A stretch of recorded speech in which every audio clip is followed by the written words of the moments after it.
Still sane, exile. Szevasztok Száműzöttek! A Return of the Ancients ligával egy olyan rendszer is érkezik a POE2-be, amire sokan már az Early Access indulása óta vártak, és további endgame célokat ad a játékosoknak. Gyertek, nézzük meg közösen! In Return of the Ancients, we're adding a set of challenges for the first time to a POE2 league.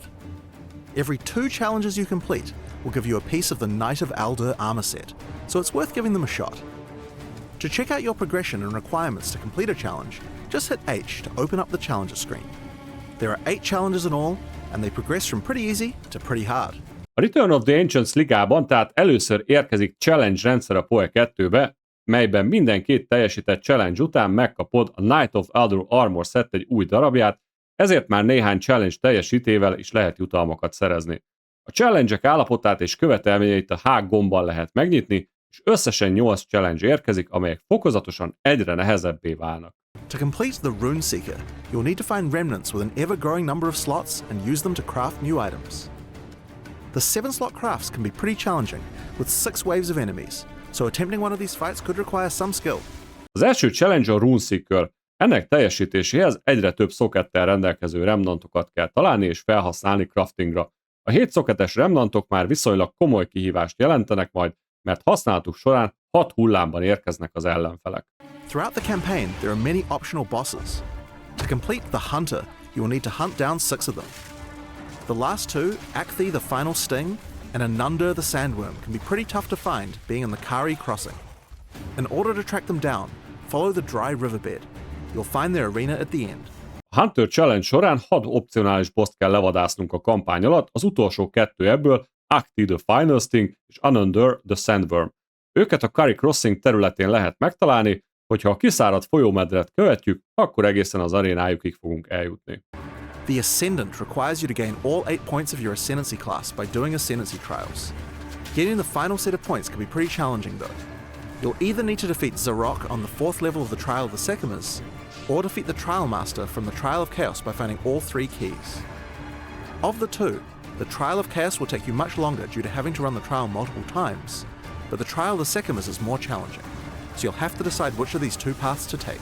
Az Ascendant Challenge már jóval nehezebb feladat lesz, ehhez meg kell szereznünk az Ascendancy összes, vagyis 8 pontját az Ascendancy trial-ök segítségével. Az utolsó Ascendancy pontok megszerzéséhez 2 lehetőség van, vagy le kell győznünk Zarokot a Trial of the Sekimas 4. szintjén, vagy meg kell ölnünk a Trial Mastert a Trial of Chaos végén, miután megszereztük mindhárom kulcsot. A 2 út közül a Trial of Chaos hosszabb folyamat lesz, mert többször kell teljesíteni magát a trialt, míg a Trial of Sekimas egy rövidebb, de lényegesen nehezebb verzió. The Reliquarian is simple. Identify 50 different unique items. Having a tough time finding uniques? Jado, the Atlas Master, has a lot of abilities that specialize in finding them. A Reliquarian Challenge viszonylag egy egyszerűbb feladat. 50 különböző unique itemet kell beazonosítanunk. Ha nehéz unique itemet találnod, akkor Jado, az Atlas Master több olyan képességgel is rendelkezik, amely kifejezetten a unique itemek farmolását segíti majd elő számodra. To complete the Artisan, you'll need to use a bunch of different crafting items, all of which come from remnant encounters. Az Artisan Challenge során pedig különböző crafting currency-ket kell felhasználnunk, ezeket mind a remnant encounterökből szerezhetjük majd meg. For the Cartographer, you'll need to allocate your entire Atlas tree, all 300 nodes. You can do this the slow way by completing all the maps inside the fortress, but there's another way too. Each time you defeat the Arbiter of Divinity, you'll gain the ability to automatically complete a large section of the fortress. Find keys to his fight by searching for citadels in the Atlas. Each of them have big glowing beams so you can see them in the fog. After fighting him 4 times, the entire fortress will be completed. A Cartographer Challenge már egy igazi endgame cél lesz. Ennek teljesítéséhez ugyanis ki kell tölteni az egész Atlas Tree-t, vagyis mind a 300 pontot meg kell szerezni. Ezt kétféleképpen lehet megtenni. Az első lehetőség az, hogy végig teljesíteni kell a Fortress összes mapját, a másik pedig, hogy az Arbiter of Divinity-t le kell győzni. Minden alkalommal ugyanis, amikor megölöd, a Fortress egy nagy része automatikusan teljesül. A boss eléréséhez citadeleket kell keresni az Atlason, és ezeket nagy, világító fénysugarak fogják jelezni a ködben. 4 Arbiter kill után a teljes Fortress automatikusan elkészül, és mind a 300 pontot megkapjuk az Atlas Tree-hez. And last but certainly not least, the Vanquisher.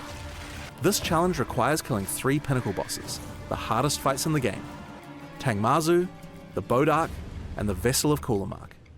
These are the pinnacles of Delirium, Ritual, and Abyss Leagues, so you'll need to do these 3 quest lines in order to do this challenge. One important thing with the Vessel of Kullamark though, is you need to defeat him at full strength. That means risking the item during the boss fight by returning the finger and defeating him anyway. A legnehezebb challenge a Vanquisher lesz, ehhez 3 Pinnacle boss kell legyőznünk, Tangmazut, the Bodarkot és Vessel of Kullamarkot. Ők a Delirium, a Ritual és Abyss mechanikák Pinnacle bosszai, ezért mindhárom endgame tartalmat végig kell játszanod a challenge teljesítéséhez. A Vessel of Kullamark esetében van egy külön feltétel is, mégpedig, hogy nem elég egyszerűen megölni a bosst, hanem teljes erejében kell legyőzni, ehhez pedig minden alkalommal vissza kell adni a gyűrűt a harc előtt, vállalva a kockázatot, majd így kell legyőznünk őt. Now, as I said before, every 2 challenges you complete will get you pieces of the armor set, so you don't have to do all of them to get some rewards.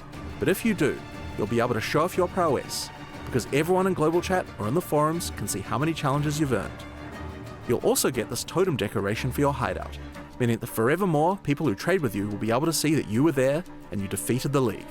Minden 2 teljesített challenge után tehát új armor darabot kapunk a Knight of Aldur setből, ezért nem szükséges minden 8 challenge-et teljesíteni ahhoz, hogy jutalmakhoz jussunk.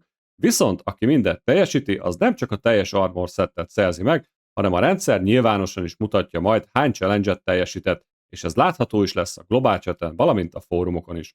A teljes challenge sorozat végén pedig egy különleges totem dekorációt kapunk a hideoutunkba, ez örökké megmutatja majd minden játékosnak, aki belép a hideoutunkba, vagy kereskedni szeretne velünk, hogy teljesítettük a Return of the Ancients Liga összes kihívását. Összességében tehát a challenge rendszer első ránézésre nem csak egy új jutalmazási forma, hanem egy komplett útmutató is ahhoz, hogyan fedezzük fel a liga teljes tartalmát. A feladatok végigvezetnek a kampány opcionális bosszain, az Ascendancy trial-ökön, a crafting rendszereken, az Atlas fejlődésén és a legnehezebb Pinnacle bossokon is. A Knight of Aldur Armor set önmagában is erős motiváció lehet, mert brutál jól néz ki, de a valódi presztízs valószínűleg azoknak a játékosoknak jelenti majd, akik minden 8 challenge-et teljesítik, és ezzel bebizonyítják, hogy valóban legyőzték a Return of the Ancients Liga teljes endgame tartalmát. Nem sokára kezdünk, este 8 órától indul a stream, 10 órától pedig liga kezdés. Szép napot, sziasztok!